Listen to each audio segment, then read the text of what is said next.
What's up, community? Welcome back to another video on the YouTube channel. Oops, we didn't post for about 6 months. Hey, that happens sometimes. We're making a commitment this year. We're gonna try and post 1 to 2 times a week here on the YouTube channel. So if you're new, welcome. My name is Clint Turner. I run learn.land. And if you're a subscriber, welcome back. Look at that. You get a second greeting from me every time you subscribe. So please hit the subscribe button if you get value from today's video. We would love if you'd subscribe, leave a comment, all those good things. Hey, in today's video, we're gonna jump over to a cutout of a video from one of our courses, and we're gonna go over what we call the facts check. This is the first 5 things that we think you should check when a land deal comes into your pipeline. So floodplain, access, comps, slope, and taxes. Those are the 5 things we'll talk about a little more in the video today. Hope this serves you. Hope you get some value out of this. Hey, if you're looking to start, scale, or grow a land investing business, hope you'll check out the link in the description and maybe we can help you out a little bit. All right, let's jump over to the video. Hope it helps, and we'll see you in the next one. So in this video, I'm going to talk about really what do we do when a lead comes in. And as all my team thinks I'm crazy, I give away all these great resources. I'm going to give you the exact things that we fill out to populate to make sure that we have all the info. And then I'm going to go over with you in this video what my facts check is. It's the 5-minute check to see if a property is worth pursuing or not. Okay. So one mindset shift I want you to have early, and hopefully I can impart value here, is I don't want you to waste a bunch of time on deals that won't go through. Okay. I've wasted probably a year of my life researching and looking at deals that at the end did not go through. And so what I really want you to understand here is that we don't need to do a full deep dive on every lead as it comes in. As you get started, you're going to want to dive into every one of them, I know. But the truth is, like, we want to hit a few key points before we spend a bunch of time researching, okay? And I'll talk about some of the points we actually want to talk to the seller about in the next video. But in this video, this is your precursor look at the property so you can know who you're calling and what you're calling about. All right. So in the tools of the trade section of this course, you'll see that we use MapRight, and I talk a little more about it there. But MapRight really is my best tool for analyzing deals. It allows me to do it quickly. It allows me to have most of my maps in one place. I'm a huge fan of it. We really don't even get much of an affiliate or anything for signing up with us. I'm just a really big fan of them. So MapRight is what I'm going to be showing you on the screen here as we jump over. And what I'm going to do here is I'm going to show you 2 things. I'm going to show you the resource that we're going to give you. It's going to come in probably a slightly different form, but I'm going to show you the resource we're going to give you. And then I want to show you how to analyze a couple of deals on MapRight. Okay, so let's jump in. All right, so we're jumping over here to real behind the scenes look at my business and how it runs. Again, this course is not a technology course. It's not how to set up CRMs and sales systems and all that. This is a quick course to get you up to speed in land investing, okay? Again, in our mastermind, we have a bunch more tech and things like that if you're looking for that. But at the end of the day, you really don't need much more than a Trello board, okay? Mine's extremely complex because my team's really big. But at the end of the day, you just need a Trello board with a couple key fields, all right? What those key fields are, I'll just tell you here, is new lead, prep lead, follow up with lead, make offer, and then closing. Okay, so you can close. You can pause the video, write that down. I'm sure somebody will put it in the notes here. But those are the real things you need. And so you can set a simple Trello system up with that. If you need more robust, in-depth automation help, I encourage you to check out our mastermind. We go through that in a lot more detail. So let's talk through this here, okay? This is what I'm going to give you access to, is this section of text here. This is what my team does every single time that they look at a deal, okay? And this is really what I want you to gather. This is the facts check, all right, is this section of text here. So we'll provide that to you over in the download section, and then you can copy and paste that and put that wherever you desire, all right? So let's go through what we do here. So when a lead comes in, before anybody gets called, we create these MapRight links, okay? You'll see there's an internal and external. It's hard to check things from your phone if it's the internal link, so we put the external link because I'm working from my phone a lot, okay? We also put the Google Maps link in here, so we can look at it both in MapRight and on Google Maps. All right, so you're starting to see our facts here. FA, our comps are down here, all right? Comps are right here, but you see FAC, and then taxes and slope. Okay, so let me save this real quick so you can see what we're talking about. That's what we're going through, and that's what we're going to determine, okay? On this specific one, my team messed up. I can already see. I'll show you that as we walk through, but this is preparing your lead. So if we can pop up on the screen the intake workflow resource, you'll see that where we are right now is we're ensuring we have all the information. That's what this is, and going through the facts check. That is also what this is, filling these things out, okay? So now I'm gonna jump back into the computer, and I'm gonna show you on MapRight how we actually do that. So for this specific deal here, where my team kind of messed up a little bit is it was too sloped, all right? They said it was flat, and I can kind of see why they may have thought it was flattish, but it really wasn't. So let me jump over and find it. It's this one right here. So here in MapRight, we're able to create these links, and it was simply just, I just clicked this button to get there. So it's really, really handy. So this deal, decent deal. And here in MapRight, you can look at contour lines, which will show you the sloping, right? In reality, that doesn't look super sloped compared to something like this. But where they missed is they actually missed what the true slope is. So this little fact alone, I know I've said this a few times through the course, this will pay for your education here plus like 100x from stopping you from doing good deals. If your slope is above 25 to 30%, it's too sloped. It's very difficult to build. It's very difficult for somebody to envision themselves buying the property, okay? So if you see right here, right, you can see that there's less slope in between these two lines. There's a little cabin there. So that kind of makes sense. But let's come over here, okay? And how do we figure out 25 to 30% slope? There's not really a tool you can do to do it. What you gotta do is you just gotta choose this perimeter measurement. It's just gonna measure length, okay? And I generally go from the edge of the road here, and you want to measure out a 100-foot line, a 100-foot straight line, okay? You can see on the side of my screen, it's 80, it's 90, now it's 100, okay? So let's mark this 100-foot line. So if over the course of a 100-foot line, your property changes slope more than 30 feet, that means your slope is at 30%, okay? So let's look here. This is 9,920 feet, all right? And this one up here is 9,960 feet. Those steps are a little wider than normal, so I can see why my team missed this. But 9920 to 9960 is 40 feet, okay? We're covering about 75% of that, so that's about 30 feet, right? Hopefully that makes sense. This is a 100-foot line.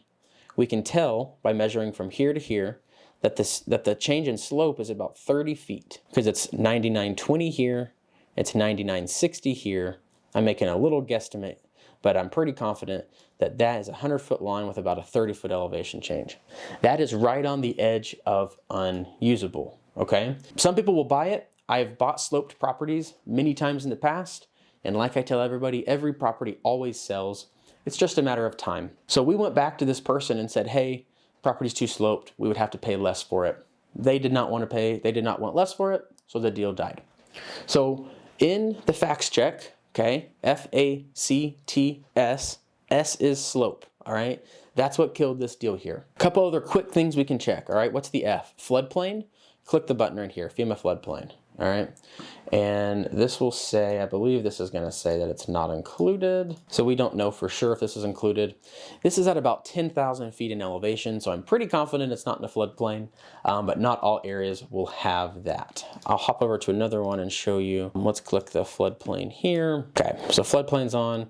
You can see there's floodplain around it, but there's no floodplain on this property. Now, a quick note on floodplain, okay? Just because it's in a floodplain does not mean it's unusable. You just have to understand it for your area, okay?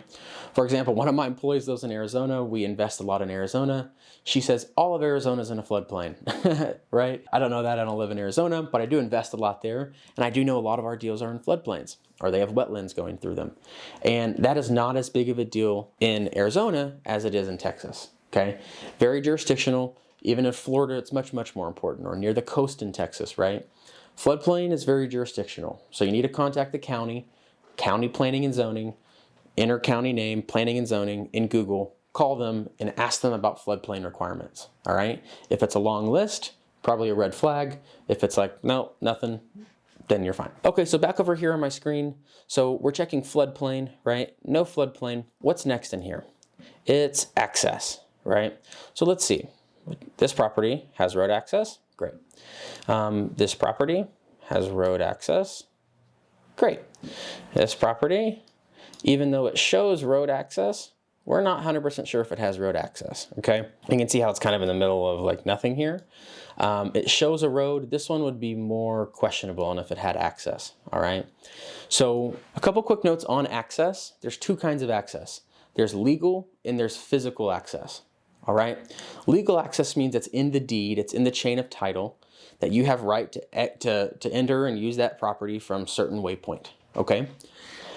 Physical access is exactly what it sounds like. You can drive onto the property, but who knows if it's legal. Okay.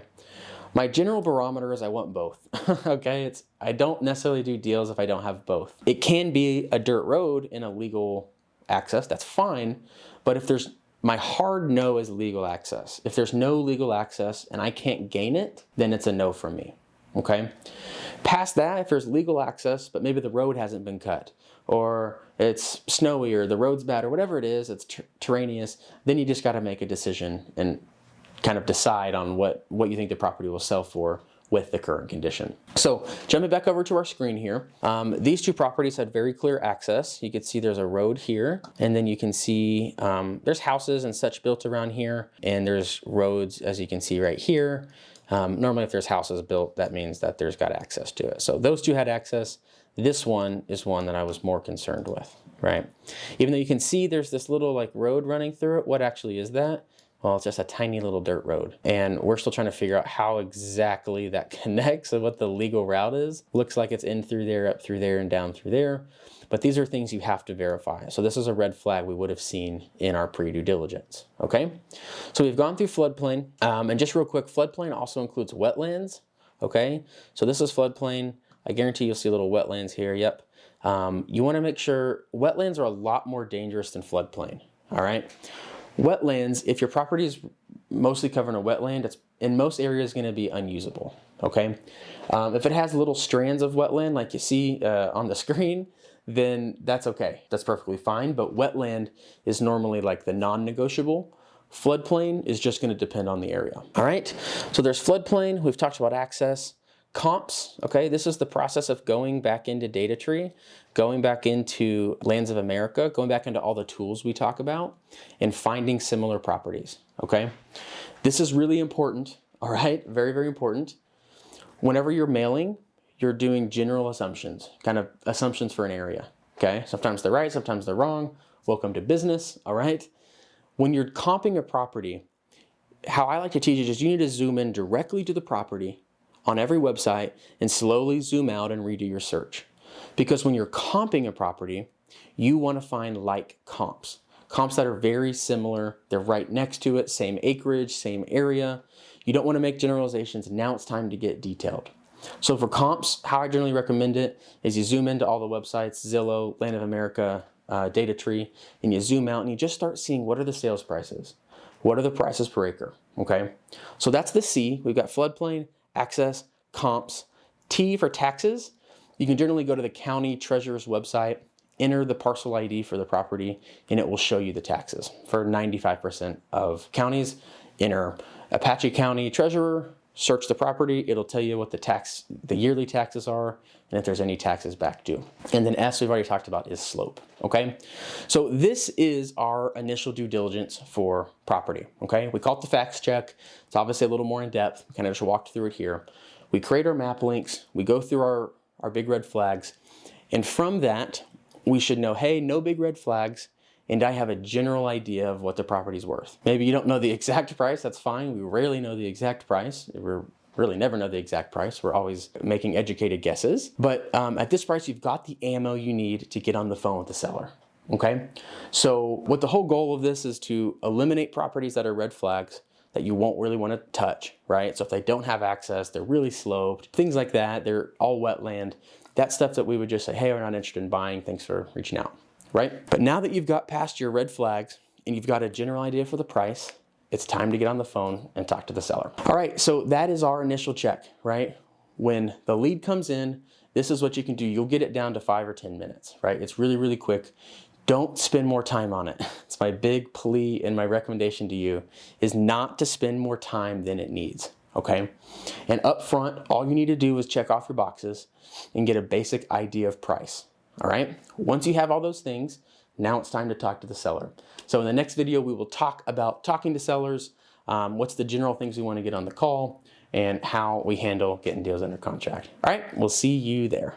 Hey, hope this video helped. Wanted to throw one more thing at you. Just as I was sitting here finishing filming, thinking about this. The truth is, once you get the mechanics of land investing, sending out mail, getting leads in, the majority of what slows you down from scaling is being confident in your deals. Am I right? Is it worth 10,000 or is it worth 5? Am I overpaying? Or is it a home run? It's worth 30, right? I think some of the most value you can get is being in a room, being around other people who are doing deals.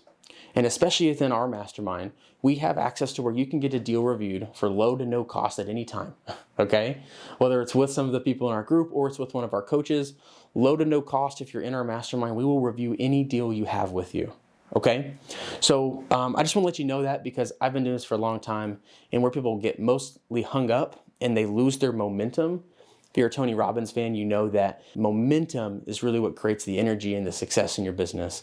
And if you keep hitting brick walls, not being confident in your pricing, oftentimes your momentum in your business is gonna slow. So I find it's a huge, huge slowdown. We definitely encourage you, if you're interested, to check out our mastermind. We'd be able to help you a lot more in there to actually look at your deals and hopefully keep your momentum up. All right, see you in the next video. Thanks for listening. Bye.